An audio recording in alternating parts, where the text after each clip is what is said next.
Donc, bonjour à tous et à toutes pour cette nouvelle vidéo consacrée à la monnaie. Donc, une fois définies les fonctions de la monnaie et une brève description de son évolution historique, là, on va aborder une question centrale, hein, la place de la monnaie dans les courants de pensée économique. Donc, en ce sens, on va voir que la monnaie est perçue différemment selon les courants de pensée et en cela, on peut distinguer deux grandes conceptions de la monnaie. Donc, il y a la conception selon la pensée libérale, constituée par les classiques et les néoclassiques, et pour leurs adeptes par la suite, c'est que la monnaie est neutre. Donc, la monnaie n'est qu'un voile qui sert à remplir les deux fonctions de intermédiaire dans l'échange et une unité de compte. C'est que la monnaie n'est pas désirée pour elle-même, c'est-à-dire les agents économiques, lorsqu'ils se livrent à des transactions, c'est pas pour obtenir la monnaie en soi, mais ils récupèrent la monnaie pour s'en servir pour autre achat. Donc finalement, la monnaie, c'est qu'un canal qui facilite les échanges. Il n'est pas désiré pour elle-même. Et donc, en conséquence de cette conception, la quantité de la monnaie, hein, ce qu'on appelle la masse monétaire en circulation, il doit juste suffire pour financer les transactions dans une économie donnée. C'est-à-dire que les autorités émettrices de la monnaie, ils doivent veiller à ce que la quantité disponible de la monnaie doit correspondre aux seuls besoins en transaction, ni plus ni moins.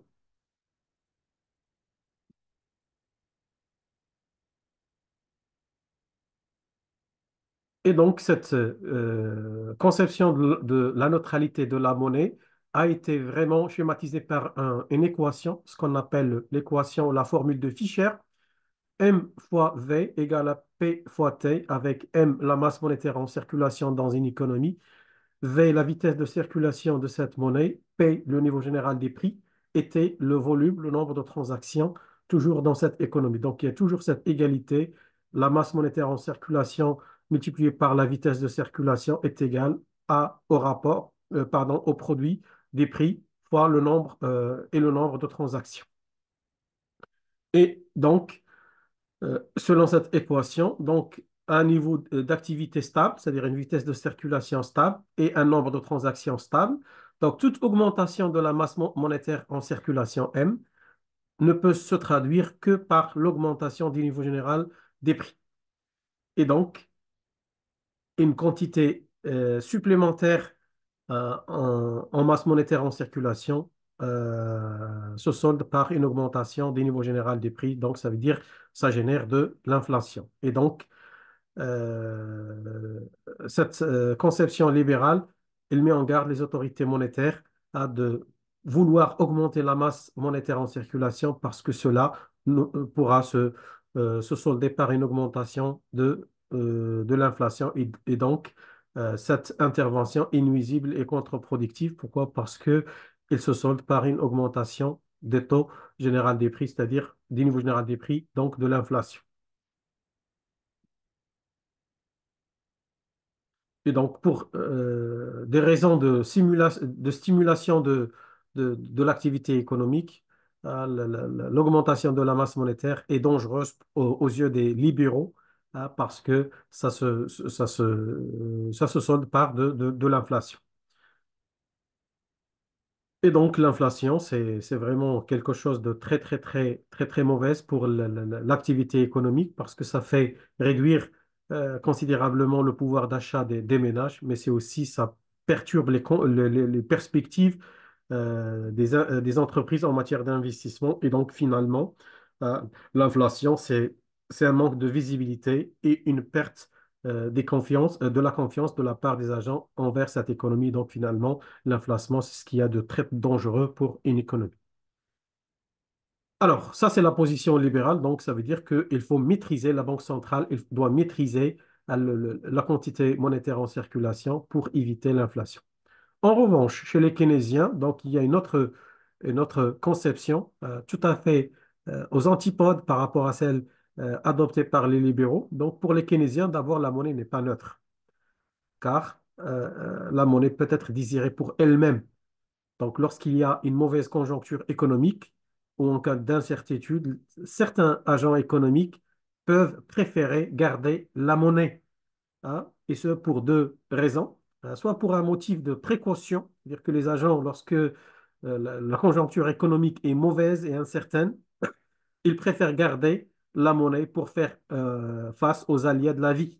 Alors, c'est-à-dire que les ménages, lorsque la conjoncture est très très mauvaise, lorsqu'il y a une crise euh, économique ou politique, ils préfèrent garder la monnaie pour justement faire face aux aléas de la vie, donc garder la monnaie pour pouvoir l'utiliser ultérieurement lorsque les perspectives ne sont pas très très très bonnes.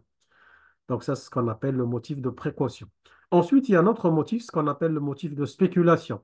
C'est que parfois, les agents économiques ont tendance à croire que le taux d'intérêt, les taux d'intérêt vont augmenter par le futur et du coup, ils préfèrent garder la monnaie, ne pas l'utiliser immédiatement pour faire un usage plus rentable dans l'avenir. C'est ce qu'on appelle le motif de spéculation. Et donc là, en fait, les classiques disaient que c'est le taux d'intérêt qui va réguler en fait le niveau d'épargne des ménages. Donc pour les keynésiens, non, c'est pas du tout vrai. Ah, donc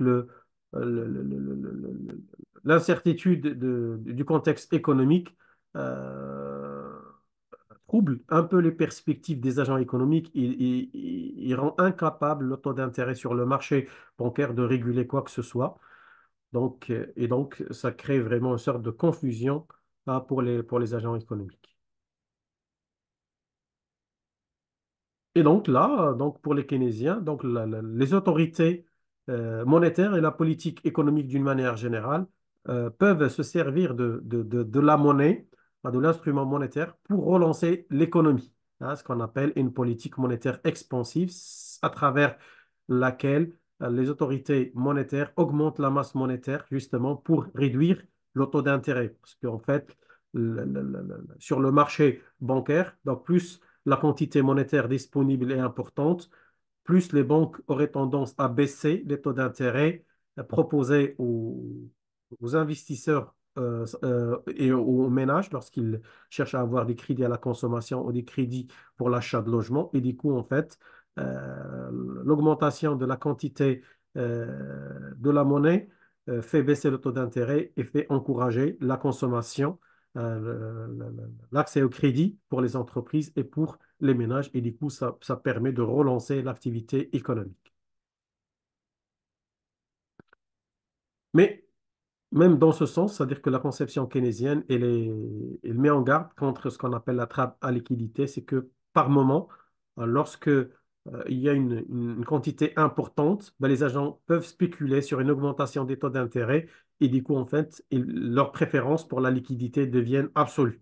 Et donc, dans certains cas, vraiment, l'augmentation importante de la quantité monétaire peut être contre-productive. Sur un autre aspect, toujours dans la conception keynésienne, un économiste, Phillips, un économiste néo-zélandais, va étudier en fait la relation entre deux indicateurs, le taux de chômage et le taux d'inflation mesuré par l'augmentation des niveaux des revenus nominaux, hein, sur des statistiques de la Grande-Bretagne sur le long terme, sur une période relativement longue. Il a constaté la relation suivante, c'est que plus le taux d'inflation est très élevé, plus le taux de chômage est bas et inversement. C'est-à-dire qu'il existe une relation réciproque entre les deux grandeurs économiques, les deux variables. Lorsque on a un taux de chômage très très élevé, ça correspond à un taux d'inflation bas et inversement, lorsque le taux d'inflation est bas et est élevé, le taux de chômage est relativement bas. Donc ça veut dire, en d'autres termes, si euh, on tient compte de cette relation, les autorités, pour lutter contre le chômage, ils doivent augmenter le niveau de l'inflation, hein. Et donc là, en fait, cette lecture keynésienne de la courbe de Phillips sera opposée par les libéraux. On va voir comment. Donc là, si je commence par l'interprétation keynésienne de la courbe de Phillips, Donc voilà ce que j'ai dit. Donc lorsque le taux de chômage est bas, le taux d'inflation est élevé et vice-versa.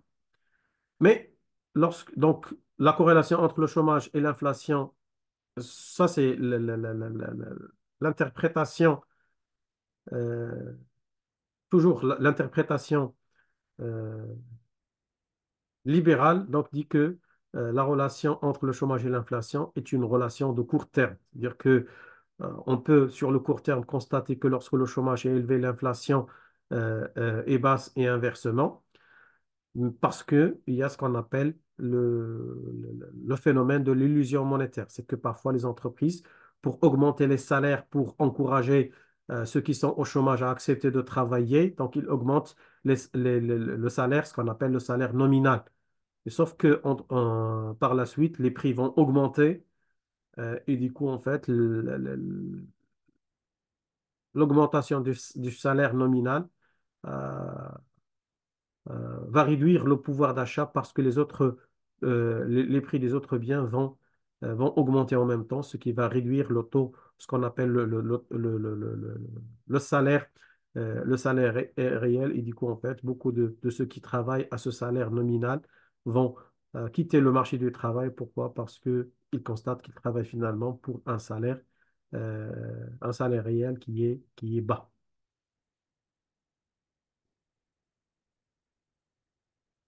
Donc, toujours selon l'interprétation libérale, donc il n'y a pas de relation réelle entre le marché du travail, entre le niveau de chômage et le niveau d'inflation, parce que ce sont deux variables qui sont totalement indépendantes l'une de l'autre.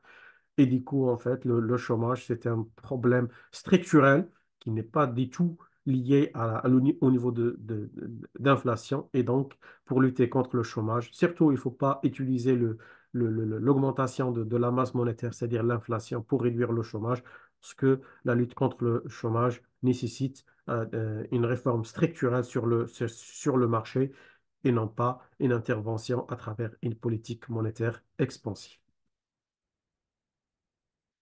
Et en ce sens, c'est qu'à partir des années 80, 1980, le monétarisme, hein, la lecture monétariste développée par Friedman va avoir beaucoup d'écho hein, chez les responsables politiques, que ce soit aux États-Unis, que ce soit en Grande-Bretagne, hein, à travers le président Reagan aux États-Unis et Thatcher, Margaret Thatcher, Premier ministre de la Grande-Bretagne, justement pour appliquer une politique monétariste, hein, c'est-à-dire que la Banque centrale, la Banque fédérale américaine et la Banque centrale britannique va contrôler la masse monétaire pour éviter l'inflation. Très bien, merci.